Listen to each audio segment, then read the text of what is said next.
حبیب اللہ الصلاة والسلام علیک یا رحمت للعالمین وعلی آلک واصحابک یا شفیع المذنبین نحمده ونصلی ونسلم علی سیدنا ومولانا محمد رسول النبی الامین المکین الحمیم الکریم الرؤوف الرحیم اما بعد فاعوذ باللہ من الشیطان الرجیم بسم اللہ الرحمن الرحیم انا اعطیناک الکوثر فصل لربک وانحر ان شانئک هو الابتر وقال اللہ تبارک وتعالی فی مقام آخر فقل تعالوا ندعو ابناءنا وابناءکم ونساءنا ونساءکم وانفسنا وانفسکم ثم نبتهل فنجعل لعنة اللہ علی الکاذبین صدق اللہ العظیم وصدق رسولہ النبی الکریم ونحن على ذلك لمن الشاہدین والشاکرین والحمد للہ رب العالمین شاہ است حسین پادشاہ است حسین دین است حسین دین پناہ است حسین سرداد نہ داد دست در دست یزید حقا کے بنا لا الہ است حسین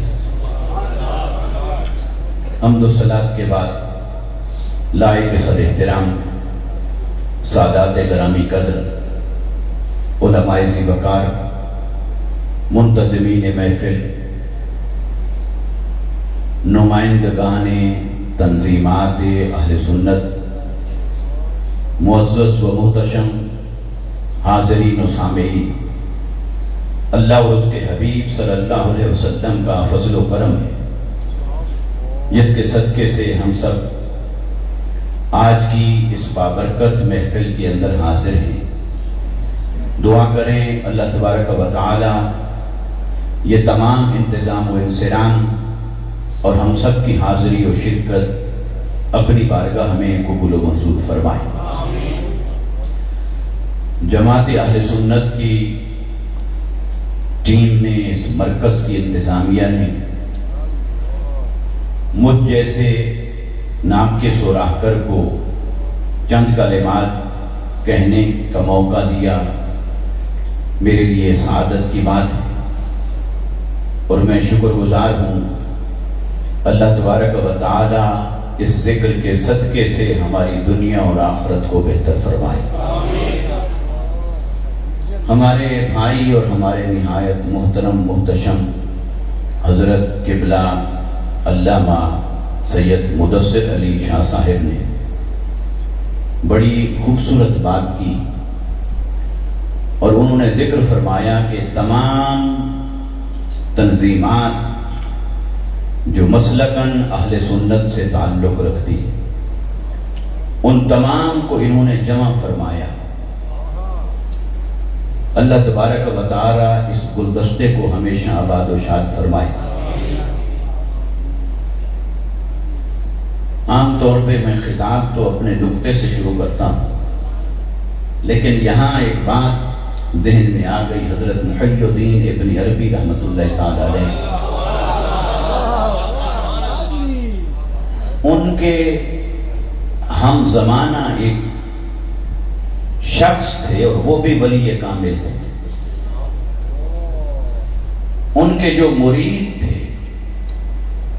وہ حضرت محی الدین شیخ ابن عربی رحمۃ اللہ تعالی علیہ سے کوئی اختلاف رکھتے تھے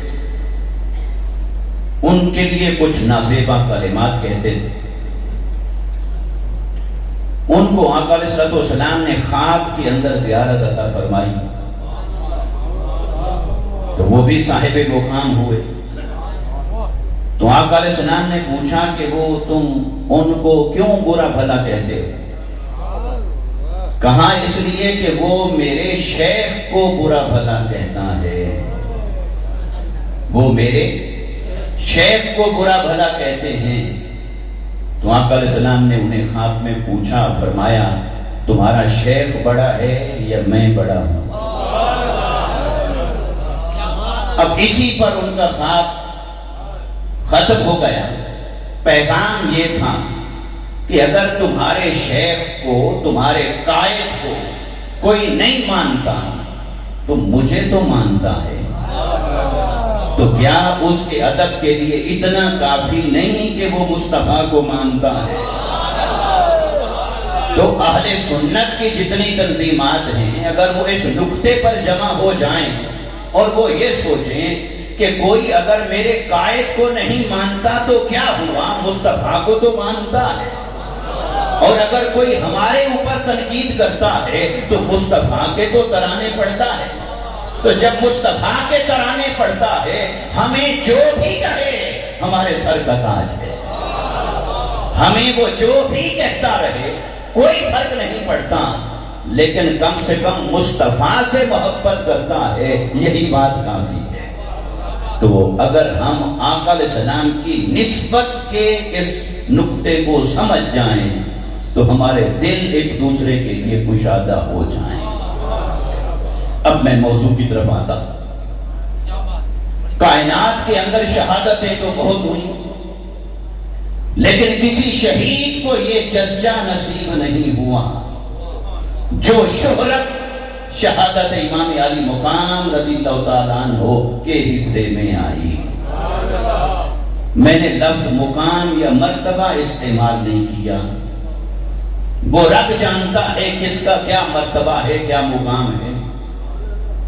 شہیدوں کی صف میں تو سید الشہداء بھی کھڑے ہیں، شہیدوں کی صف میں تو شہدائے بدر بھی کھڑے ہیں، شہیدوں کی صف میں تو شہدائے احد بھی ہیں، شہدائے احزاب بھی ہیں، حنین اور تبوک 83 غزوات اور سرایا کے وہ سارے شہداء جو مصطفیٰ کریم صلی اللہ علیہ وسلم کی سپہ سالاری میں لڑ کر شہید ہوئے، وہ سارے شہداء بھی شہیدوں کی قطار میں کھڑے ہیں، اور آج تک اور قیامت تک شہید ہوتے رہیں گے، مگر شہیدوں کی اس ساری صف میں، ساری قطار میں جو چرچا، جو پذیرائی، جو مقبول عشق، جو امت کے جذبات اور احساسات، یہ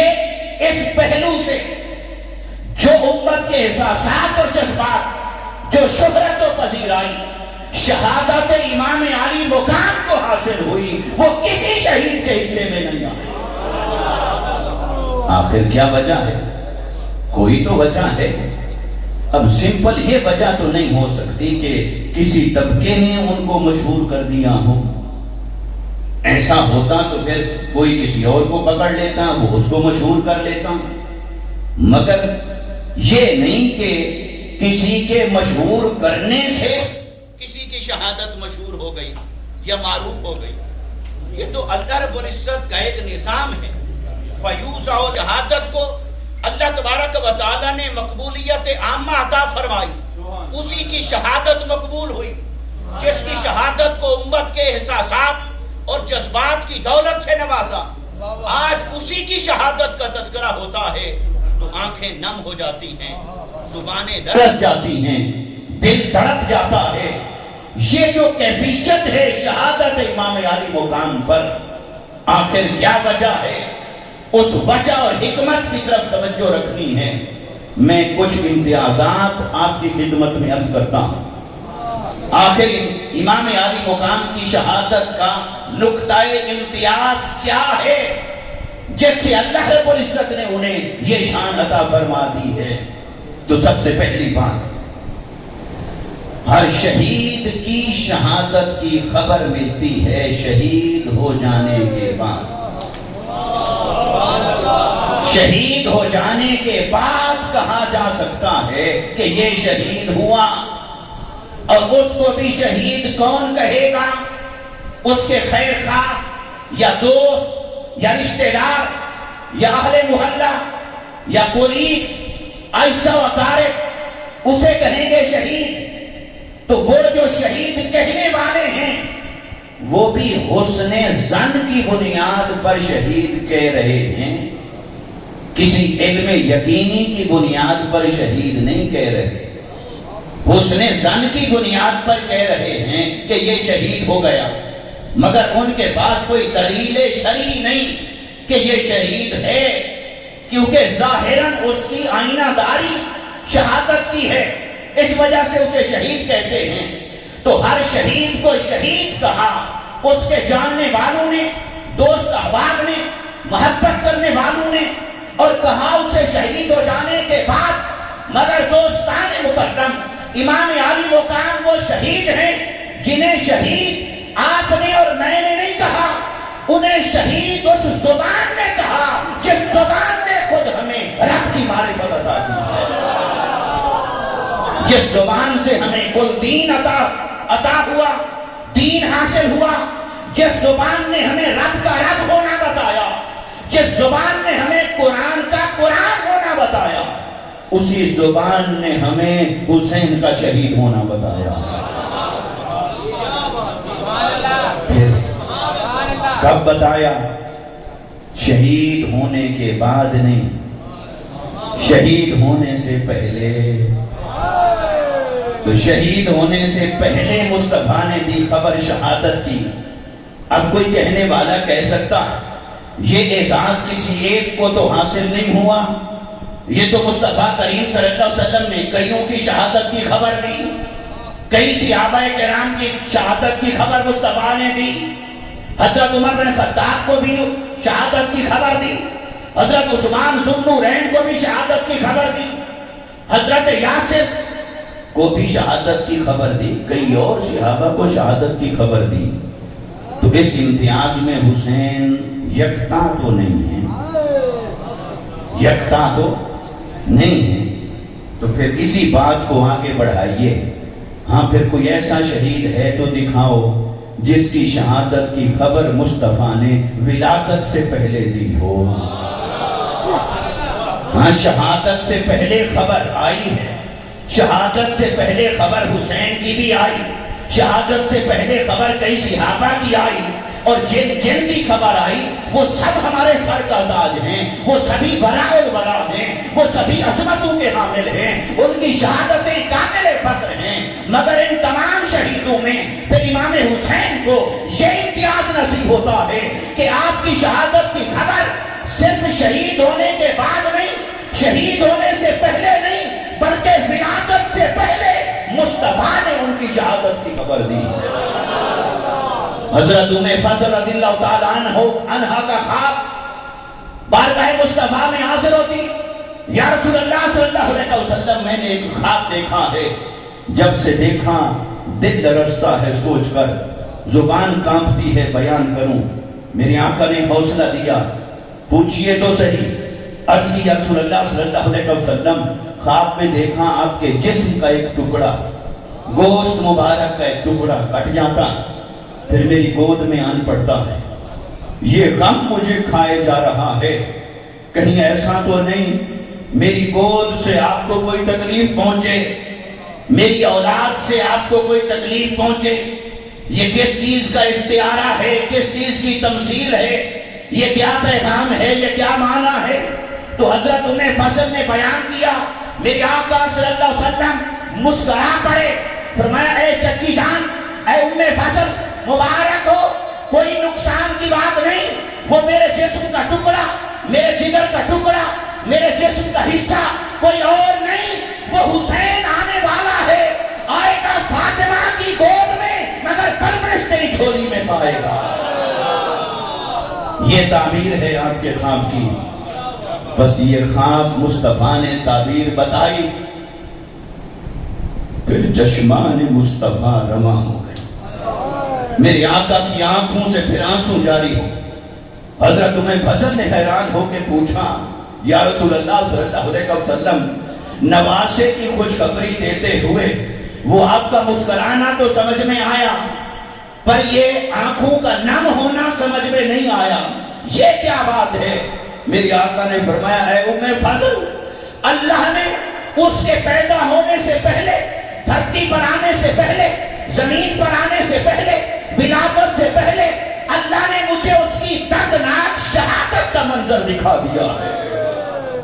کربلا کے ریت میں جس طرح بے دردی کے ساتھ انہیں شہید کیا جائے گا، وہ منظر میں دیکھ کے رو رہا ہوں۔ لوگ دلیل پوچھتے ہیں غم حسین میں رونا کہاں سے جائز ہے؟ کوئی کہتا ہے چلو رونا جائز تو ہے پر عبادت نہیں، ویسے رونا آ جائے تو رو لو۔ ارے غم حسین پر رونے کی دلیل مانگنے والوں، دلیل ہے وہ بعد میں دیں گے، مگر پہلے یہ بتاؤ غم حسین پر رونے کے لیے میں کہتا ہوں دلیل نہیں چاہیے، ایک درد مند دل چاہیے۔ تم دلیل پوچھتے ہو، ہم پوچھتے ہیں کیا تمہارے سینے میں دل ہے؟ اگر دل ہے تو پھر سوچو میدان کربلا میں یہ کس طرح کی مظلومانہ شہادتیں ہوئی، کیسے علی اکبر جیسے جوان کا لاشاں تڑپا میدان کربلا میں، کب کیسے حضرت قاسم جیسا حسین چشم و چراغ امام حسن مجتبی کیسے اللہ کی بارگاہ میں حاضر ہوئے، کیسے اون و محمد نے اپنی جان قربان کی، اور کیسے علی اصغر جیسے معصوم ان کے جگر سے امام حسین نے تیر کھینچا اور خون کا فوارہ نکل گیا اور حسین نے اسے پکڑ کر اچھال دیا۔ اے باری تعالیٰ بتا کیا عشق کے اس امتحان میں اب تو راضی ہے؟ میرے علی اصغر کی بھی قربانی ہو گئی، میری علی اکبر کی بھی قربانی ہو گئی، اور محمد بھی جا چکے، مگر اللہ کی بارگاہ میں ارے اس کے فیصلے بھی نرانے، اس کی محبت بھی نرالی، اس کی شان تو دیکھیے، وہ جس سے پیار کرتا ہے اسے زیادہ تکلیفوں سے گزارتا ہے۔ حالانکہ انسان جس سے پیار کرے اس کو آسائش دیتا، سہولت دیتا، پر اس کی محبت بے نیاز جو ہوا، کوئی ہے اس سے جو پوچھے؟ کوئی پوچھ سکتا ہے؟ کسی میں دم ہے کہ پوچھے؟ نہیں، مگر اس کی محبت کا عالم یہ ہے کہ وہ جس سے پیار کرتا ہے اسے اور زیادہ تکلیفوں سے گزارتا ہے، وہ جسم مبارک آگ میں پھینکوا دیتا ہے، بے شک بعد میں گلو گلزار بنا دے، وہ آرے سے چلوا دیتا ہے اور کہتا ہے اے زکریا خبردار، اگر تیری چیخ و پکار کی آواز آ گئی، آہا نکل آئی تو ان سب کو برباد کر دوں گا۔ وہ خاموشی سے جل جاتے ہیں عشق الہی میں، اور کہاں امام حسین، اس کے عجب نرالے راز ہیں، وہ جس سے پیار کرتا ہے اسے زیادہ تکلیفیں دیتا ہے۔ اور مصطفیٰ نے فرمایا ہر ایک کو آنے والی تکلیفوں کا درجہ وہی ہے جو اس کے ایمان کا درجہ ہے۔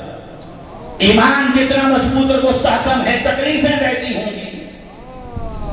یہ تو نہیں ہو سکتا کہ کوئی عالم، فاضل، professor, doctor, P H D scholar ہو، اس کا امتحان لینا ہو، میٹرک کا کوسچن پیپر اس کے سامنے رکھ دیا جائے، بھئی یہ لو یہ تمہارا امتحان ہے، وہ تو دیکھے بغیر ایسے اسے حل کر دے گا، وہ کہے گا یہ بھی کوئی امتحان ہے؟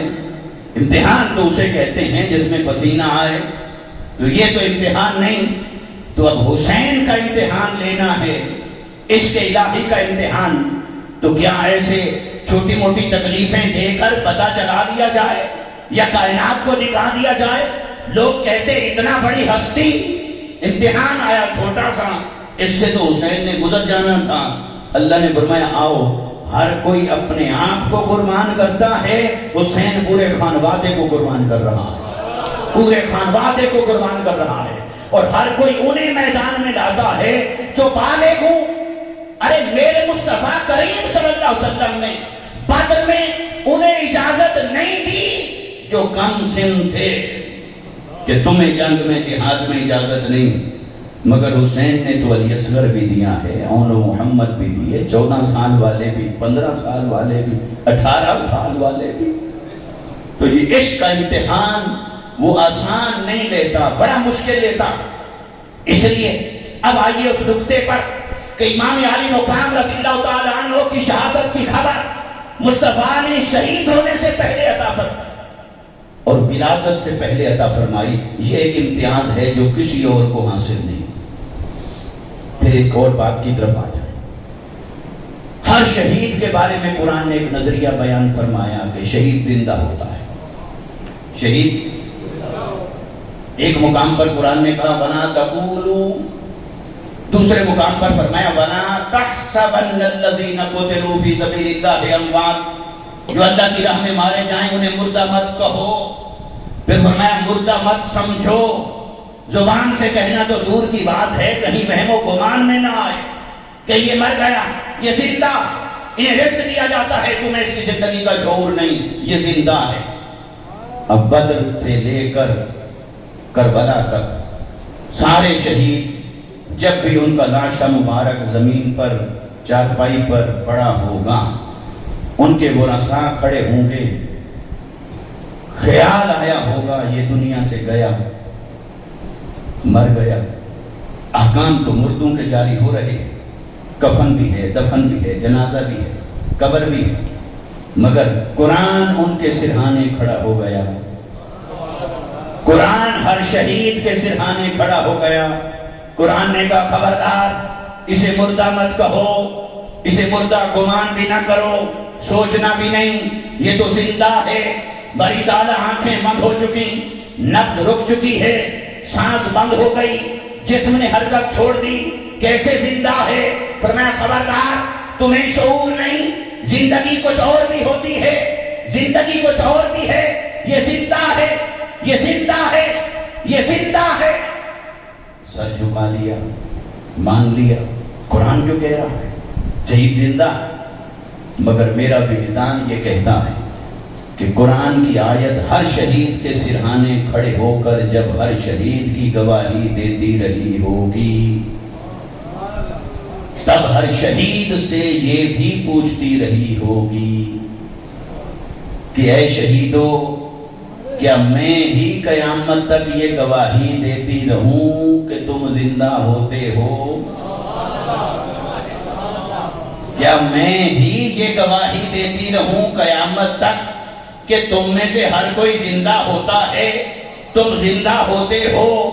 میں ہی گواہی دیتی رہوں؟ میں تو دیتی رہوں گی، میرا تو فرض ہے، میری تو ڈیوٹی یہی لگی، میں تو یہ حقیقت آشکار کرتی رہوں گی.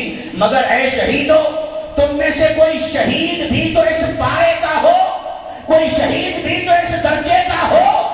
میں تو گواہی دے رہی ہوں، کوئی شہید زندہ ہو کر میری گواہی بھی تو دے کہ میں سچ کہہ رہی ہوں.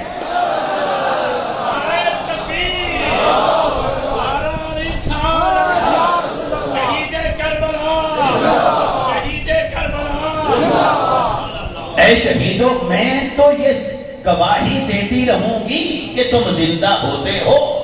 میرا تو کام ہے، میں تمہاری تصدیق کرتی رہوں گی، میں تمہاری گواہی دیتی رہوں گی. پر تم میں سے کوئی شہید تو ایسا نکلے جو اٹھ کر دکھا دے کہ زندہ کیسے ہوتا ہے، جو ایک بار نظارہ تو کروا دے کہ شہید ایسے زندہ ہوتا ہے.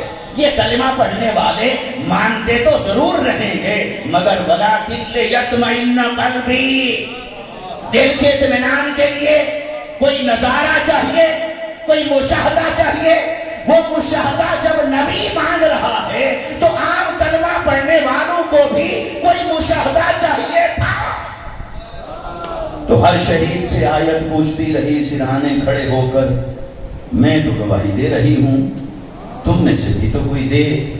ہر کوئی سنتا رہا اور چپ ہو گیا. کہا ہمارے اوپر احکام جاری ہو چکے ہیں، اب تو جان اور تیرا کام جانے، یہ احکام ہم نہیں کریں گے. بے شک شہید زندہ. تو امام عالی مقام رضی اللہ تعالیٰ عنہ، آپ کی شہادت کو یہ امتیاز حاصل ہے کہ آپ کا گھر مبارک میدان کربلا میں تھا. سر انور سینکڑوں کلومیٹر دور دمشق کے بازاروں میں تھا اور قاری قرآن آگے چل رہا تھا. اس نے سورہ کہف کی آیت تلاوت کی، اِنَّ أَصْحَابَ الْكَهْفِ وَالرَّقِيمِ كَانُوا مِنْ آيَاتِنَا عَجَبًا. 300 سال بعد اٹھ کھڑے ہوئے بنی اسرائیل کے اولیاء. کتنے تعجب کی بات ہے حسین کے سر انور سے آواز آئی، تجھے 300 سال سو کر اٹھ جانے والوں اور بول پڑنے والوں پر تعجب ہوتا ہے، حسین پر کوئی تعجب نہیں ہو رہا کہ نعرہ تکبیر، نعرہ رسالت، نعرہ تحقیق، شہیدان کرب و بلا۔ اسے تو البدایہ والنہایہ میں حافظ ابن کثیر نے بھی لکھا، اسے امام سیوطی نے بھی لکھا، کئی دیگر مورخین نے بیان کیا کہ امام عالی مقام کے سر انور سے آواز آئی کہ اِنَّ حَمْلِي وَقَتْلِي اعجب منہم، اے بنی اسرائیل کے نیند سے اٹھنے کو قابل تعجب کہنے والوں، میرا قتل کیا جانا، میرا شہید کیا جانا، مجھ پر یوں ہر ایک کا جھپٹ پڑنا، مجھ پر حملہ آور ہونا، پھر میرا گھر کہاں گھر کہاں، میرا بولنا قرآن سننا، یہ ان سے زیادہ عجیب ہے۔ سر حسین نے بول کر قرآن کی گواہی دی کہ قرآن جو آج تک کہہ رہا تھا، آؤ حسین تمہیں دکھاتا ہے یہ سچائی کی حقیقت کیا ہے۔ تو قرآن کسی کی گواہی دے، یہ بھی شان کی بات ہے۔ قرآن کسی کے ترانے گا رہا ہو، یہ بھی عظمت کی بات ہے۔ قرآن کسی کی سچائی کی گواہی دے، یہ بھی شان کی بات ہے۔ لیکن کوئی قرآن کی سچائی کو ثابت کر کے دکھائے، کوئی قرآن کے حق ہونے کا گواہ بن جائے، یہ گواہی اور ہے، یہ گواہی بڑی عجیب ہے۔ اور یہ گواہی امام حسین رضی اللہ تعالیٰ عنہ نے عطا فرمائی۔ پھر ایک اور امتیاز بھی ہے، جیسے فرمان خدا کی صداقت کو سچ کر دکھایا، ایسے فرمان مصطفیٰ کی حقیقت کو بھی آشکار کر کے دکھایا۔ میرے آقا صلی اللہ علیہ وسلم نے کیا فرمایا؟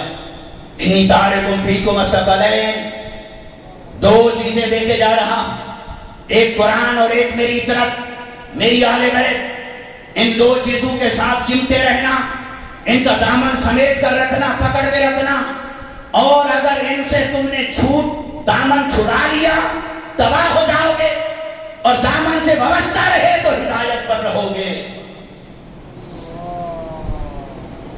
اور پھر آگے کیا فرمایا؟ فرمایا لن یتفرقا حتی یردا علی الحوض، تشریح کے سیکھیں۔ فرمایا ان دونوں کو کوئی جدا نہیں کر سکے گا، یہ جدا نہیں ہو سکیں گے، یہ دونوں آپس میں جدا نہیں کیے جا سکتے۔ میری آل اور قرآن یہ جدا نہیں ہو سکتے، یہ جڑے ہیں تم ان سے جڑ جاؤ، یہ ملے ہوئے ہیں تم ان سے مل جاؤ، یہ نہ جدا ہیں نہ جدا ہو سکتے ہیں۔ اور میری آقا نے فرمایا سنو، یہ صرف زندگی میں جدا نہیں رہیں گے، زمانہ بیت جائے گا، قیامت قائم ہو جائے گی، اور میرے پاس حوض کوثر پر جب آئیں گے، قرآن آئے گا اور میری آل آئے گی، تو فرمایا اس وقت بھی قرآن میری آل سے جڑا ہوگا، میری آل میرے قرآن سے جڑی ہوئی ہوگا۔ تو مصطفیٰ نے فرمایا یہ جدا نہیں ہوں گے، جدا نہیں ہوں گے، جدا نہیں ہوں گے۔